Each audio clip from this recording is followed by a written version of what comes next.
Behind me is the old Schultes Memorial Hospital that is being demolished. Developers say it might be a key factor to the increased rat population in Lincoln Park, leaving many residents feeling uneasy. Yeah, we live in Chicago and rats are rats, but when you start seeing more rats, it's like makes you feel like gross and you start to question where you're living. Savannah Stanzik is one of the many residents of Lincoln Park who say they have been experiencing more encounters with the not-so-small rodents. Bob Bernstein has lived in Lincoln Park for over 20 years and says the rat problem is worse than ever before. In a phone interview, he said, "Well, we've got a big infestation, and we've contacted the city many times to do baiting and things, but we can't seem to keep the rats under control. And they're roaming around our backyard and our streets and everywhere all the time."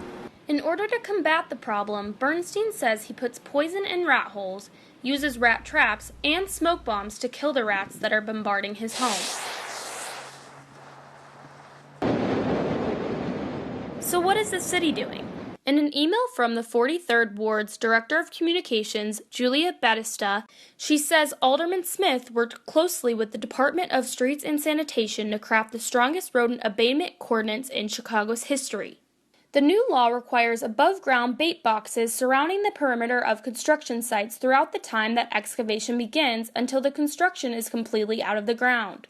Every construction project in the city, despite its size and scope, must abide by the coordinates, including the developers of the former children's site. In April, the city's Department of Sanitation said it's also adding 10 new crews to its Bureau of Rodent Control. Actually, just today I called the alderman, and I told them that the rats are out of control. We can't get rid of them, and they need to bait the alley. So they'll come and they're going to call and put bait in the alley, in the holes in the alley for the rats, and that's about all they'll do. And then, but at least it's something.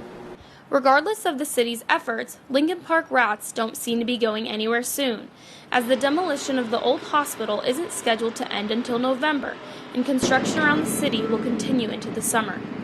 But Chicago has encouraged residents to take action, to pick up after dogs, and to keep garbage covered in order to avoid giving rats a free meal. For Good Day to Paul, I'm Lauren Autry.